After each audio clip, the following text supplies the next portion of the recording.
Në kuadër të aktivitetet të apo online për demonstrimet fushore, sot jemi për të shpjeguar, ose më mirë për të demonstruar, heqjen e sqetullorëve tek ardhia. Çfarë sqetullorët? Sqetullorët nuk janë gjë tjetër, veçse lastar filiza që dalën në bazën e gjetës. Ja gjetja dalin në bazën e gjetës dhe këto sythe quhen sythe sqetullor. Prandaj edhe lastari quhet sqetullor. Procesi quhet sqetullim ose heqje sqetullore. Kur bëhet?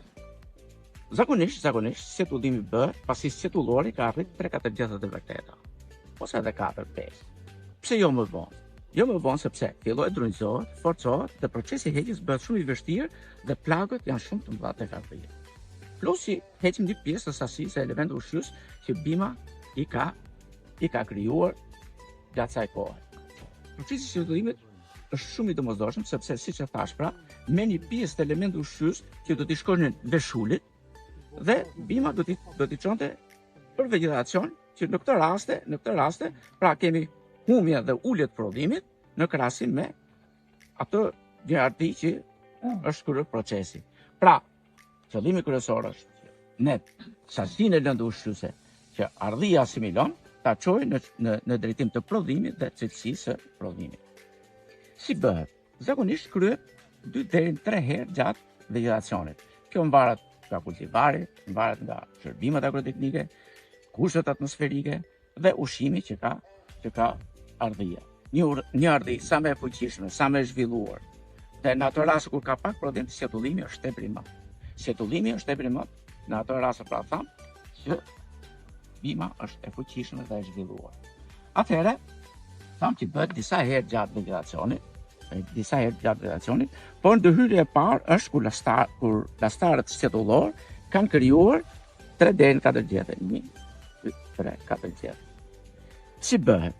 Zakonisht ne rekomandojmë që deri tek veshuli dhe një nyje mbi veshulin e sipëm, pra këtu në këtë çarme, në këtë kemi 2 veshull. Deri ke veshulët dhe një nyje sipër veshulit, ne zakonisht rekomandojmë të hiqen komplet. Dhe heqja mund bëhet o me dorë, shumë lehtë, ose me gëshërët që përdoren zakonisht për rrallimin e frutave. Ja. Pra i hoqën që të gjitha deri tek veshuli i sipëm. Atëherë si do të veprim me lastarët sipër veshulit? Ne rekomandojmë që lastarët sipër veshulit mos të hiqen komplet, por të lihen në 3-4 gjete. Ja, 3-4 gjete. Kjo për arsye se kjo sipërfaqe asimiluese do ta shërbej për të çuar sa më shumë ushqim bima tek veshulët. E dyta, kjo ka rëndësi shumë të madhe, sepse ne po t'i heqim komplet, ardhia është shumë e fuqishme dhe do të na shpërthej përsëri. Pra, eliminojmë si thosh edhe një proces tjetër, një ndërhyrje tjetër, sepse nuk sasia e lëndë ushqyese që kjo bimë prodhon, atëherë e shpërndan shumë mirë në këtë filis dhe nuk është nevojë që dhe nuk çon për shpërtimet tjera. A janë të nevojshëm lastarë? Këto lastarët sqetullor janë shumë të nevojshëm në ato raste kur ne kemi dëme të shkaktuara nga breshri ose sëmundje e rëndë vrugut, atëherë ardhin na cingon. Na e zhvesh si thua nga masa vegetative për rinovimin.